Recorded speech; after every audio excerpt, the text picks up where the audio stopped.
Oi, Sem Tabus, começa outra vez. E hoje nós vamos falar de um tema, olha, que muita gente pede, mas às vezes vai deixando de canto porque acha que todo mundo entende que traição é traição, ok? Aí importa sobreviver a ela, ou fugir dela, ou o que quer que seja. Mas tá aí, vamos falar sobre isso abertamente, porque isso tem a ver comigo, tem a ver com você, qualquer um de nós. Não são pessoas mau caráter, são pessoas, do outro planeta, são pessoas comuns. O nosso dia a dia somos nós que podemos cair na esparrela de uma traição numa bobagem. Ou será que não é bobagem? Quais são as possibilidades de uma traição, já que está tão mais fácil entrar em contato com muitas outras pessoas, voltar a relacionamentos no passado, virtualmente voltar aos sentimentos, aquelas memórias, com um contato direto com uma pessoa que volta à sua vida agora? Estas e outras cocitas? Agora no Sem Tabus, bem-vindo e bem-vinda. Vamos nesta noite conversar sobre então traição virtual, outras formas de traição também serão comentadas no programa de hoje. E para você, o que é esse tema? Traição virtual. Você já traiu? Você já foi traída, traído? Como que é para você lidar com isso? Escreve para a gente, compartilha, queremos te ouvir. Faz sentido para nós ouvir você, ouvir a sua experiência. Minha convidada de hoje, ela debruçou-se sobre o tema de um jeito assim muito, mas muito avassalador, eu diria. Porque ela estava trabalhando este tema, escrevendo um livro chamado ficção, sabe assim, nesse lugar da literatura chamada ficção. Mas essa é a realidade. Como foi para ela lidar com esse tema? E a resposta do público foi absurda. Muitos homens e mulheres se identificando com aquilo. Fabiana Bertotti, conta pra gente. Tudo bom? Muito bom, Daleide. É um prazer estar aqui de volta falando desse tema, né, que é tão caliente, trair. E é isso que você falou na abertura. Qualquer pessoa é passível de trair. Eu acho que a primeira coisa que a gente tem que fazer quando a gente pensa no cuidado da traição é: eu posso trair. Não é se meu marido vai me trair, não, eu sou capaz de trair.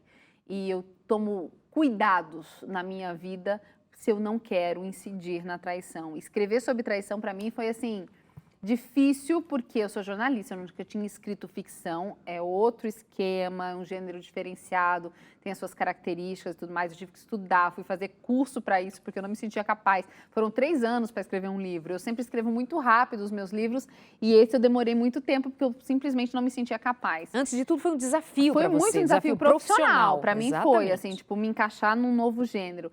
Segunda coisa, não era a minha realidade. Então, como é que você escrever daquilo que você não conhece? Então, eu fui muito aberta para tudo que me contavam, as seguidoras, as leitoras, em palestras, de como elas traíam, de como o marido traiu, de como que chegou-se àquele ponto. Ninguém acorda de manhã e diz assim: ó, que lindo dia para trair, não é mesmo?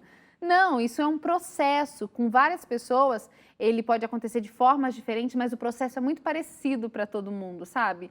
E a internet foi um grande facilitador. Na minha história, a gente tem um casal, o Henrique e a Ana, que estão num casamento estável, um casal cristão, com um filho, e de repente, a certa altura do casamento, depois de alguns anos de casamento, eles se encontram numa mornidão de relacionamento. E de repente, esse casal, que um dia trocou juras de amor, já começa a ter muitas implicâncias, tem uma vida pesada por conta de dívidas que vão assumindo ao longo da vida, e os princípios parecem não mais tão fortes quanto as tentações que te cercam. E a tentação é isso, é uma coisa que eu quero muito fazer, que me parece muito normal fazer e da qual eu não quero me privar. E ele se vê nessa situação, assim, o Henrique muito envolvido com pornografia, que é uma realidade. Hoje, segundo as estatísticas, a gente tem 80%, né, 77%, quase 80% de homens que veem pornografia com muita frequência ou verão. As mulheres entrando, a indústria da pornografia se adaptando para a mulher hoje.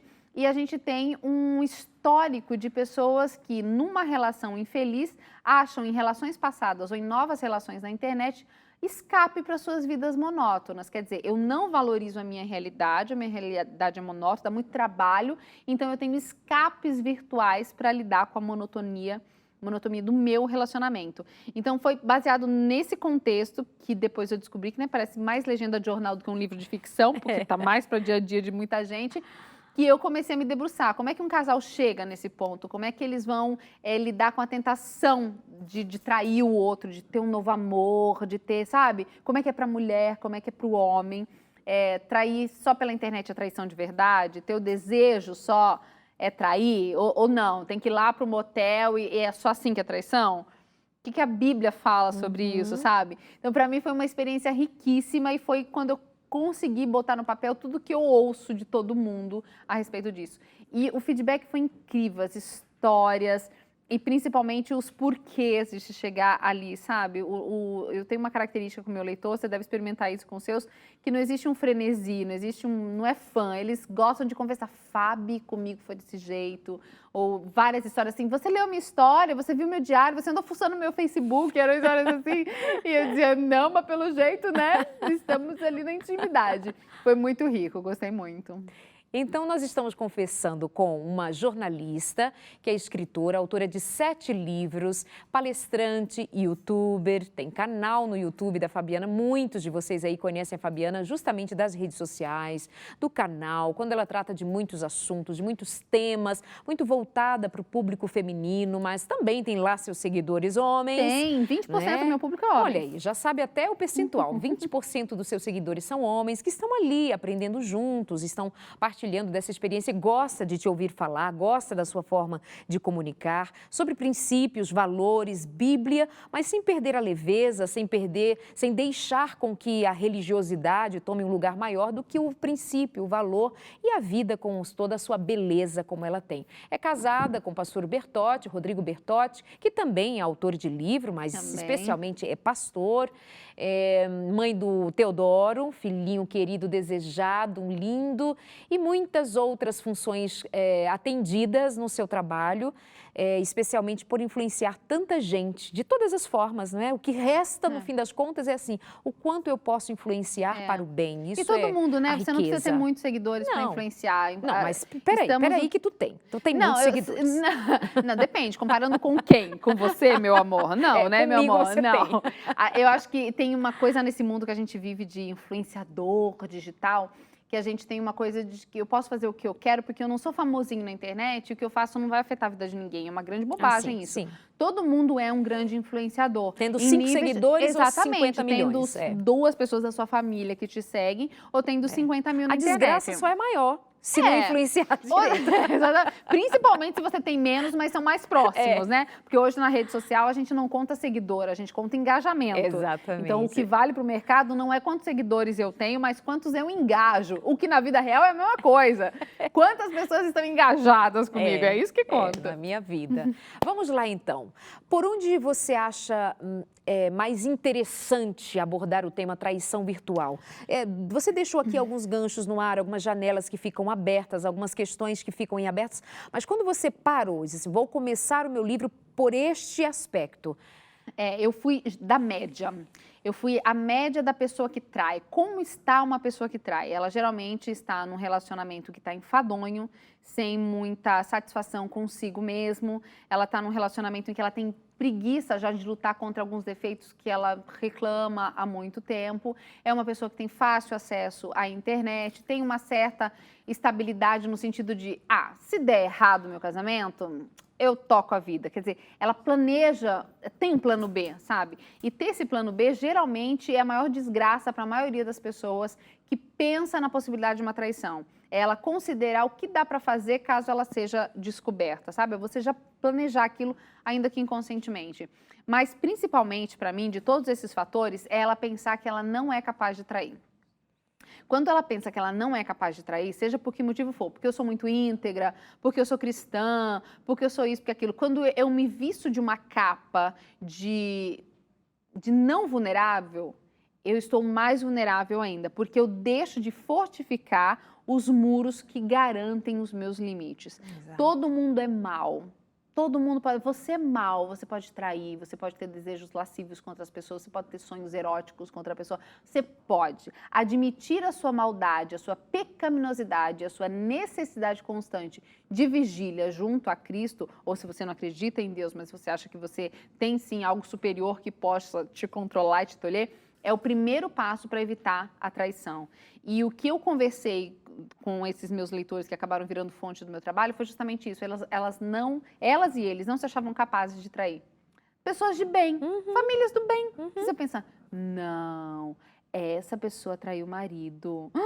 ele traiu essa esposa maravilhosa, linda, porque a gente associa a falha na traição como a falha do outro, né? E é muito cultural isso, assim, o marido trair a Maisa também, né, com aquele tribufu de mulher que ele tem, como se o desleixo ou, enfim, o estado em que a mulher se encontra seja uma justificativa para o meu outro erro. Não é, tá?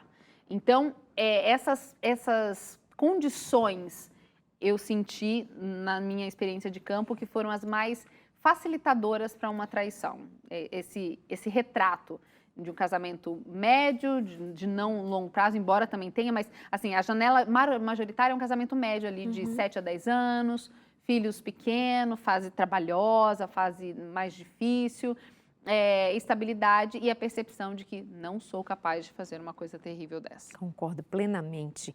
Monotonia é um elemento, então, que está presente. Está presente. Só que a vida da gente entra numa rotina. Como é que a gente Mas rotina não significa monotonia, Como é que a gente não deixa uma rotina tornar-se monótona? Isso num casamento? Não é só no casamento, é na vida. Eu enjoo de mim mesma de vez em quando. Assim, Júnior, claro, aí a gente pensa assim, cabelo, bom, exatamente. A gente dá uma mudada no estilo. Eu tô muito street agora. Eu quero ficar mais bonitinho. Eu viria de tênis, por exemplo. Mas não, eu vou botar um sapatinho bonitinho. Uma coisa intencional, né? Exatamente, porque senão fica largado. Porque senão você larga. Se deixar, fico de pijama o dia. Lá em casa nós somos bem diferentes. O meu marido é aquela pessoa que acorda de manhã, ele precisa se vestir para trabalhar, ele precisa de um lugar. Eu não. Se deixar, eu passo o dia inteiro de pijama, eu acho o máximo. Eu preciso me policiar para levantar, arrumar o cabelo, né? Porque depois dos 30, cara, já não fica mais essa coisa, né? E de poder se policiar. Então, você não se modifica com certas passagens do tempo? O casamento é a mesma coisa. Quando a gente fala assim, porque tem que sair da rotina. Não, você vai continuar a sua rotina, mas você vai se modificar no sentido de não deixar aquilo ser marasmo. Sabe? Inventar passeios novos, inventar joguinhos sexuais novos. Eu não falo nem só da lingerie. Toda vez que a gente vai falar desses assuntos sexuais, comprar uma lingerie nova. Não, não usar a lingerie e dizer, então, se fosse você, eu parava de comer a pizza, porque, né? Inventar coisas novas. E eu faço isso porque... tornar essa rotina interessante. Interessante, porque a rotina sempre vai ter. A rotina é ótima, a rotina te deixa numa previsibilidade segura, é bom, é confortável. É bom sair da rotina às vezes. É pra sanidade mental. Bom, exatamente, é um conforto, é menos esforço que você faz.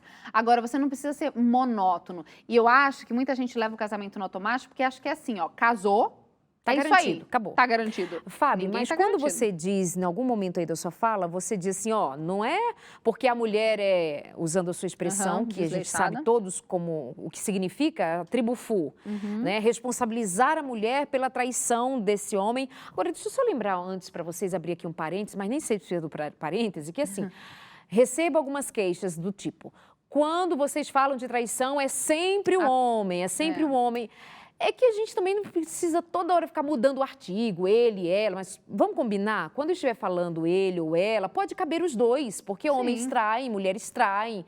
Agora, mais mulheres chegam contando de traição por parte do marido. Isso é fato, então não queira negar isso. A gente tá falando de uma maioria, né? Até quando a gente fala muito de maioria. A gente tá falando de maioria, de coisas mais frequentes. A gente fala assim, cuida, eu falo muito no canal de cuidar com os seus filhos, cuidem das suas filhas. Tal. Por quê? Porque a maior caso, mais de 80% dos casos de estupros de vulnerável é de homem estuprando meninas. Isso. Existem meninos estuprados por mulheres? Existem, mas é uma quantidade muito menor.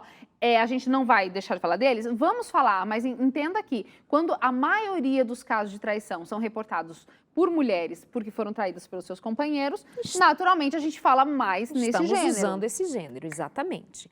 E aí o que mais, aí o que eu quero trazer é, quando você diz porque também, né, aquela mulher, tribufu, parararara, o quanto pesa a aparência de uma mulher, o quanto pesa o cuidado de uma mulher nessa monotonia ou nesse marasmo, só para a gente entender se isso tem ou não tem peso. Claro que tem peso. Agora, quanto do peso vai depender muito da relação do casal. Quer dizer, então você, sei lá, tem seus cabelos brancos, seu marido não se interessa? Depende de como essa relação desse casal... De como esse cabelo branco De como esse cabelo aparece ali, exatamente, tô quase assumindo os meus, inclusive. Eu lembro de uma vez, eu nunca me esqueço, eu tava me sentindo muito mal, eu não tô bonita, que não sei o quê. era uma fase em que eu tava mais magra, que eu tava mais bonita, assim, fisicamente falando em padrão do que se entende por padrão de beleza. Anos depois, eu tava numa outra fase, bem mais cheinha, o que se consideraria, ai, agora ele engordou. E meu marido dizia que era a minha melhor fase. Ele, por quê? Porque você tá feliz, você tá se achando. E quando você tá assim, você é diferente, inclusive no relacionamento íntimo. É a mesma coisa. Não é porque a mulher engordou ou emagreceu, ou envelheceu ou agora tem rugas, que isso seja o padrão. Ah, agora é o gatilho, o marido vai trair. Não, vai depender da sua postura em relação àqueles eventos da vida. Eu tenho um filho pequeno, por exemplo, tô naquela fase conturbada, de dormir pouco, de cuidar de uma criança que é super agitada, que gosta de brincar. Se eu não me cuidar, eu vou estar sempre cansada. Eu vou estar sempre com essa desculpa de, ai, não me toca, tô cansada, me deixa. Mas a intimidade sexual e o casamento como prioridade na minha vida, ele precisa, inclusive, isso eu tenho que falar pra mim todos os dias, que o meu casamento é mais importante que o meu filho. Porque a felicidade do meu filho depende, inclusive, da minha estabilidade no meu matrimônio. E eu sei que para muitas mães vai soar um horror, fique à vontade para discordar. Muitas mulheres vão dizer, mas meu filho é muito importante a coisa. Nossa, não tenho o que dizer do meu filho, mas eu sei que muito importante para ele, para a estabilidade emocional dele, para a segurança dele, sou eu e o pai dele estarmos bem. Perfeito. E ele olha pra gente, é muito engraçado, porque no começo ele tinha ciúme, o Bertotti me beijava, ele tirava o rostinho do pai, ele tinha uns 7, 8 meses. Agora a gente se beija, chama ele faz uma carinha assim, tipo, eu sei que vocês ficam fazendo essas coisas aí. Então eu vou assim, tipo, pegar a teclinha SAP e pedir até para você repetir. Seu casamento é mais importante. Porque da felicidade da minha relação matrimonial equilibrada e feliz depende a felicidade do meu filho. Ele vai ser uma criança, isso já tem muitos estudos acadêmicos que mostram. Se você ler assim, a revista Pediatrics, que é uma revista internacional que fala de estudos da criança, crianças com casamentos estáveis, dos pais estáveis, elas têm maiores chances de boas escolhas profissionais, de casamento acertado, de menos dependência química. Eu não estou dizendo que você que se separou, que tem problema, que seu filho vai entrar nas drogas. Não estou falando isso, porque a gente explica de um lado, a pessoa, então, não. Mas existem maiores probabilidades de uma criança emocionalmente equilibrada, e uma criança emocionalmente equilibrada faz escolhas mais equilibradas quando ela tem essa segurança do relacionamento dos pais. Tem, inclusive, um estudo que eu até cito em algum livro, não lembro qual livro que eu cito isso, mas é que me marcou profundamente. Eles fizeram um estudo de caso numa universidade americana, mostrando casamentos que não tinham sido diluídos, mas que não existia mais intimidade entre os pais. E eles queriam comparar com os de divórcio, pais divorciados, com pais que se mantiveram casados, mas com relacionamentos que eles diziam que já não existia intimidade. E as crianças eram afetadas tanto quanto no casamento com divórcio, quanto no casamento ruim. Mesmo crianças pequenas percebem quando não há ligação e intimidade entre os seus pais. Fica no ar, né? Ela Exatamente. sente, ela capta. É diferente, né? Um casal que se beija na frente dos filhos, um casal que faz gracinha na frente dos filhos, o ambiente é diferente, a criança percebe. Nós vamos ali no intervalo e na volta a gente continua nesse esquema, assim. Quais são as brechas? O que fica em aberto aí para uma traição? E o que é mesmo traição virtual? Isso é traição mesmo? Faz de conta? Traição é quando faz sexo, quando sai, quando vai para o motel, enfim. Até já.